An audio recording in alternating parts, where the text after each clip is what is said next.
The Copacabana nightclub, New York City, 1954. The most prestigious venue in America was packed with Hollywood royalty, Broadway stars, and critics whose reviews could make or break a career. Gene Kelly stood center stage, mid-routine, his signature athletic grace on full display as he executed a complex tap combination that had taken him months to perfect. Then it happened. His ankle rolled. His body twisted wrong.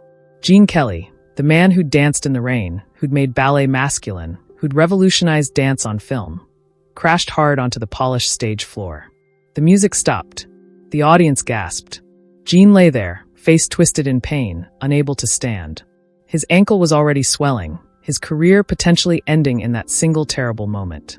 And then a figure leapt from the audience onto the stage. Sammy Davis Jr., a rising young entertainer who'd been watching from a front table, didn't hesitate. But what he did next, in front of all those powerful people, in defiance of everything Hollywood taught about competition and self-preservation, would forge a friendship that lasted 33 years and changed both their lives forever. Before we reveal what Sammy did that night, hit that like button if you believe in true friendship, and subscribe so you never miss these incredible Hollywood stories. Now let's see how this legendary moment unfolded. Hollywood, 1954. The golden age of musicals was at its peak, but beneath the glamour lay brutal competition and unspoken rules about who belonged where. Gene Kelly was royalty. At 42, he'd starred in Singin' in the Rain, An American in Paris, and On the Town. He'd revolutionized dance on film, bringing athletic masculinity to ballet, making tap dancing cinematic art. Directors fought to work with him. His name alone sold tickets. He was untouchable. But Gene carried a secret. His body was breaking down. Years of punishing choreography, dancing on concrete in summer heat, doing 50 takes of the same routine, pushing his body to impossible limits, had taken their toll. His knees ached constantly. His back sent shooting pains down his legs.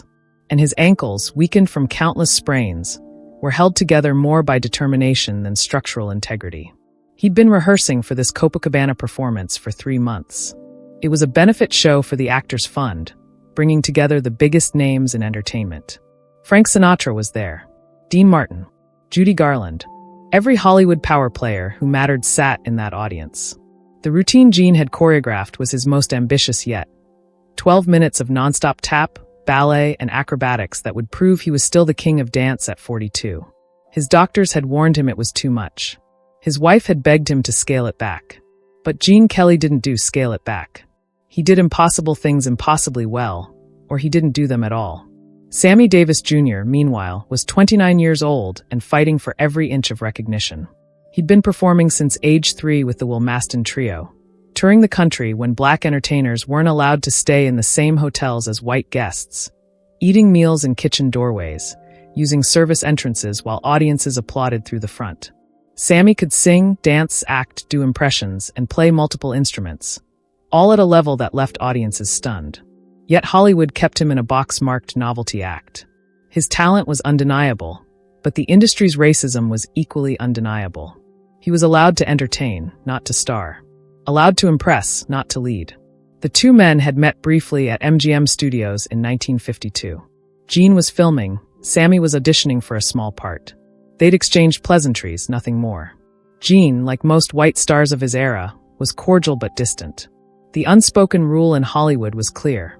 Black entertainers and white entertainers existed in parallel universes that rarely intersected beyond professional necessity. But Sammy watched Gene's films obsessively. He studied Gene's technique, his timing, his ability to make dancing look effortless. Gene Kelly was everything Sammy aspired to be: respected, revolutionary, undeniable.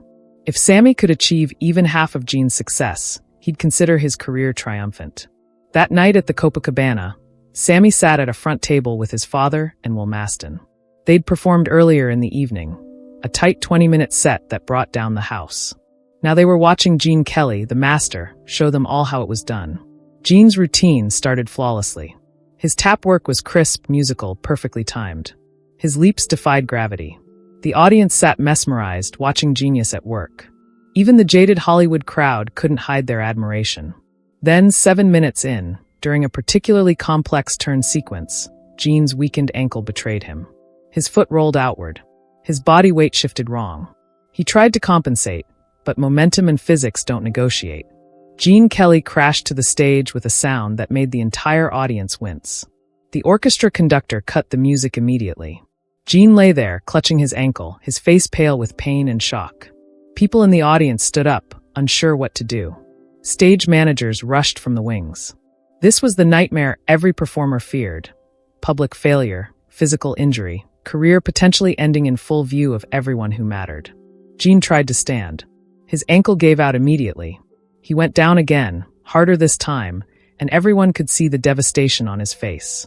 This wasn't just physical pain. This was humiliation. Gene Kelly, the immortal dancer, reduced to a broken body on stage while Hollywood watched. The audience didn't know what to do. Some applauded sympathetically. Others whispered. The moment stretched out, agonizing and awkward. That's when Sammy Davis Jr. made a choice that defied every rule of show business survival. Sammy stood up at his table. His father grabbed his arm. Sammy, don't. This isn't our business. The unspoken message was clear. White stars handled their own problems. Black performers didn't intervene.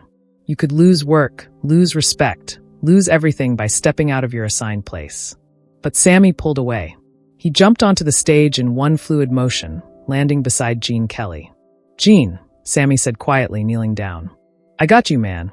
Gene looked up, confusion mixing with pain. Sammy, don't talk. Just lean on me. The audience watched in stunned silence. This wasn't protocol.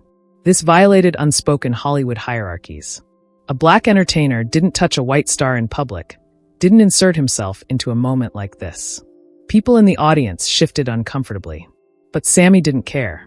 He helped Gene sit up, then spoke loud enough for the audience to hear. Ladies and gentlemen, Gene Kelly just showed us 7 minutes of the most beautiful dancing you'll ever see. He gave everything he had to entertain you tonight. How about we give him the standing ovation he deserves? For a moment, nothing happened. Then Frank Sinatra stood up at his table and started clapping loudly. Dean Martin followed. Then Judy Garland. Then the entire Copacabana rose to their feet, applauding Gene Kelly not for finishing, but for trying. Sammy helped Gene off the stage while the ovation continued. Backstage, away from the cameras and crowds, Gene's facade crumbled. He sat on a prop box, head in his hands, and wept. It's over, he said quietly. Did you see how I fell? Everyone saw. Gene Kelly, the great dancer, crashing like an amateur. Sammy sat beside him. You know what I saw? I saw Gene Kelly pushing himself past human limits to give people something beautiful. I saw courage, not failure. My ankle is destroyed, Sammy. I felt it tear. I might never dance again. Then you had one hell of a final performance. Sammy paused. But I don't think it's final. You're Gene Kelly. You don't quit. An ambulance arrived. Paramedics confirmed what Gene already knew. Severely torn ligaments, possible fracture, minimum 6 months recovery. His doctor, called to the scene, was blunt. Gene, you pushed too hard for too long. Your body gave out. If you ever want to dance again, you need to rest. Completely. And you need to accept that you're not 25 anymore. The news hit the papers the next morning. Gene Kelly injured in onstage fall, career in question. The articles were sympathetic but carried the underlying message. Aging star's body finally gives out. Speculation ran rampant about whether he'd ever work again. Gene spent the next week in his Beverly Hills home, ankle in a cast, depression settling over him like fog. His wife Betsy tried to comfort him, but Gene was inconsolable. Dance wasn't just what he did, it was who he was. Without it, who was Gene Kelly? On the 8th day, his housekeeper answered the door. Mr. Kelly, there's a young man here to see you. I'm not seeing anyone. He says his name is Sammy Davis Jr. He's been coming every day for a week. I've been turning him away like you asked, but sir, he's very persistent. Gene sighed. Fine. Send him in. Sammy walked into Gene's living room carrying a bag of records. Took you long enough to see me. I was starting to think you didn't like me. Despite himself, Gene smiled slightly. What are you doing here, Sammy? I'm here because you're wallowing, and wallowing is boring. Sammy set up Gene's record player. You can't dance right now. Fine. But you can listen. You can study. You can prepare for when that ankle heals. And if it doesn't heal properly, then you'll adapt. You're Gene Kelly. You made dance cinematic. You brought ballet to regular people. You turned rain into poetry. One bad ankle isn't going to stop you unless you let it. Over the next 6 months, Sammy visited Gene 3 times a week. He brought records, magazines, news from the industry. More importantly, he brought perspective. You know what it's like being me in this industry? Sammy said one afternoon. I can outdance, outsing, and outperform half the white stars getting leading roles. But I'm lucky to get 5 minutes on stage. Do I quit? No. I adapt. I get better. I find other ways to show what I can do. Gene listened, really listened. He'd never thought much about what performers like Sammy faced. He'd been too insulated in his own success, too comfortable in his privilege. How do you not get bitter? Gene asked. Who says I don't? Sammy grinned. But bitterness doesn't help. Excellence helps. Being so good they can't ignore you helps. You taught me that, Gene. Your dancing was so good, they had to build movies around you. That's what I'm aiming for. Gene found himself admiring Sammy's resilience, his refusal to be diminished by an industry that wanted to keep him small. And slowly, Gene's depression lifted. Not because his ankle was healing, though it was slowly, but because Sammy showed him that setbacks were just setbacks, not endings. For months into recovery, Gene started moving again. Gentle exercises at first, supervised by physical therapists. His ankle would never be what it was, but it could be functional. Different, but functional. Sammy was there for every milestone. When Gene took his first steps without crutches, Sammy cheered like Gene had won an Oscar. When Gene did his first tentative shuffle step, Sammy recorded it on his home movie camera. For posterity, he said. So you can remember that Gene Kelly doesn't stay down. But their friendship created problems. Hollywood noticed. Gene received calls from other stars, subtle warnings disguised as concern. Gene, you're spending a lot of time with Sammy. People are talking. It might affect your image. Gene's response was simple. If my image can't survive me being friends with a talented man, then my image isn't worth protecting. That attitude was revolutionary in 1954 Hollywood. Publicly defying racial norms could cost work, could damage careers. But Gene didn't care. Sammy had been there when Gene needed someone. That debt couldn't be repaid and wouldn't be forgotten. 8 months after the fall, Gene Kelly returned to work. His comeback film was It's Always Fair Weather, and everyone watched nervously. Could he still dance? Would his ankle hold? Was Gene Kelly finished? The first day of filming, Gene walked onto the MGM soundstage where Sammy was also working on a small part in another production. Sammy immediately left his set and came over. You ready for this? Sammy asked. Honestly? I'm terrified. Good. Fear means you care. Now show them what Gene Kelly looks like when he comes back. Gene's first dance number was careful, measured. He wasn't attempting the impossible leaps anymore. Instead, he'd choreographed something smarter. A routine that used props, camera angles, and precision timing to create magic without destroying his body. It worked. Critics praised his mature style, his sophisticated approach.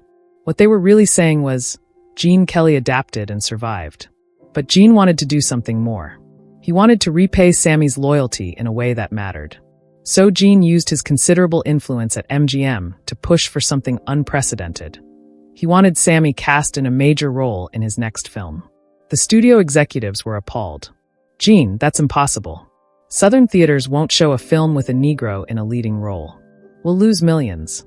Then we'll lose millions, Gene said calmly. Sammy Davis Jr. is more talented than half the actors you're putting in leads. If talent mattered, which you claim it does, he'd already be a star. The executives refused. Gene threatened to walk away from his contract. It became a stalemate that lasted weeks. Finally, a compromise. Sammy could have a featured role. Not a lead, but substantial, in Gene's next television special. It wasn't a film, so Southern theater boycotts weren't an issue. It was the best Gene could negotiate. The special, Gene Kelly's Wonderful World of Dance, aired in 1956. Sammy performed a duet with Gene. The first time on national television that a black performer and white performer danced together as equals, not as novelty and star. The response was explosive. Southern affiliates received complaints. Some sponsors threatened to pull out. But the ratings were huge. Audiences loved seeing Sammy and Gene together, their chemistry undeniable, their mutual respect obvious. More importantly, it opened doors. After that special, Sammy started getting better roles, bigger opportunities. The industry couldn't pretend he wasn't talented anymore. Gene Kelly had vouched for him on national television. But the friendship went deeper than career advancement. Gene and Sammy became genuine friends. They had dinner together weekly. Their families socialized.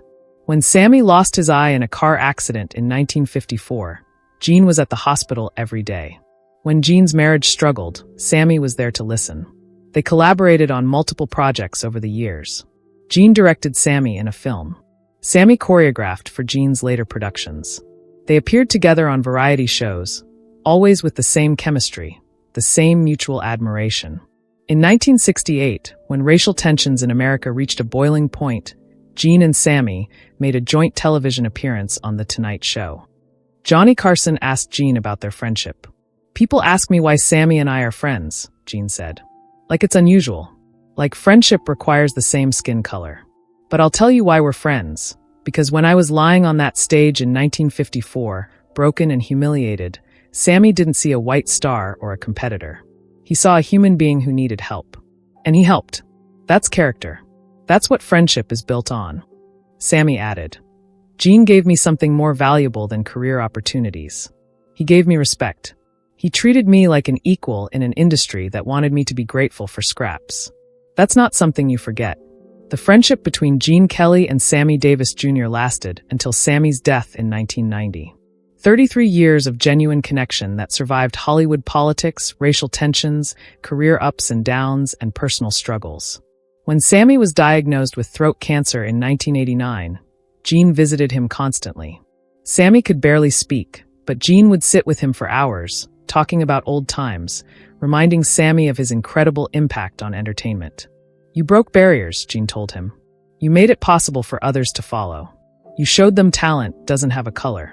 Sammy wrote on a notepad, "You gave me the courage to demand what I was worth." Gene shook his head. "No, you always had that courage. I just gave you a platform." At Sammy's funeral, Gene was one of the eulogists. His voice broke multiple times, but he pushed through. People will remember Sammy Davis Jr. as an entertainer, as a groundbreaker, as a star.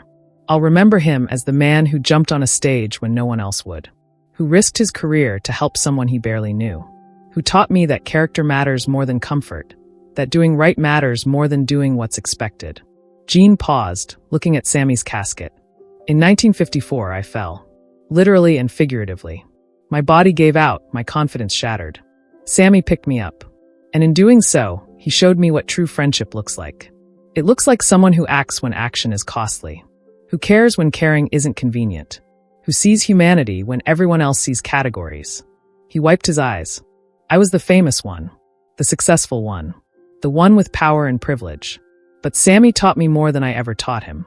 He taught me that talent combined with character is unstoppable, that barriers are meant to be broken, that friendship doesn't require permission from anyone." Gene lived until 1996, 6 years after Sammy's death. In interviews during those final years, he always spoke about Sammy with deep affection and admiration. "That night at the Copacabana changed my life," Gene said in his final interview. "Not because I fell, but because of what happened after. Sammy could have stayed in his seat. No one would have blamed him. Instead, he jumped on stage and helped me. In 1954 Hollywood, that was radical. That was dangerous for his career. But he did it anyway. And that moment taught me something I should have known all along. Humanity matters more than hierarchies." The moral: the friendship between Gene Kelly and Sammy Davis Jr. teaches us several profound lessons. First, true character reveals itself in crisis. ***, when Gene fell, most people watched. Sammy acted. He didn't calculate the social cost or worry about protocols. He saw someone who needed help and provided it. That's the mark of genuine character. Second, privilege carries responsibility. Once Sammy helped him, Gene could have simply said thank you and moved on. Instead, he used his considerable Hollywood power to open doors for Sammy. He understood that being in a position of privilege meant helping others climb higher. Third, friendship transcends social barriers. In 1954 America, Gene and Sammy's friendship was radical. But they refused to let society's prejudices dictate who they could care about. They proved that genuine connection sees humanity, not categories. Fourth, setbacks can be setups. Gene's fall could have ended his career. Instead, it began a friendship that enriched both men's lives and pushed both of them to be better. Better artists, better advocates, better human beings. Fifth, loyalty isn't transactional. Sammy didn't help Gene expecting something in return. Gene didn't advocate for Sammy to repay a debt. They helped each other because that's what friends do. The relationship wasn't about keeping score. It was about mutual respect and genuine affection. Finally, breaking barriers requires courage from everyone. Sammy showed courage by jumping on that stage. Gene showed courage by refusing to let Hollywood's racial politics dictate his friendships. Real change happens when people on both sides of privilege work together. The night Gene Kelly fell wasn't the end of his career. It was the beginning of something more important, a friendship that showed Hollywood and America what was possible when talented people treated each other with dignity regardless of race. 33 years. That's how long that one moment of courage, Sammy jumping on that stage, sustained a friendship that changed both their lives and pushed the entertainment industry forward. If this story of true friendship inspired you, please subscribe to this channel immediately and hit that notification bell. Share this video with someone who needs to remember that kindness matters, that courage creates change, that real friendship sees beyond surfaces. Comment below about a time when someone helped you when they didn't have to, when someone showed you what true character looks like. Your story might inspire thousands. Remember, we all fall sometimes. The question is, will we be there to help each other up? Will we have the courage to cross barriers that society puts up? Will we choose humanity over hierarchy? Gene and Sammy showed us the way. Now it's our turn. Thank you for watching, and never forget, true friendship doesn't ask for permission. It just acts.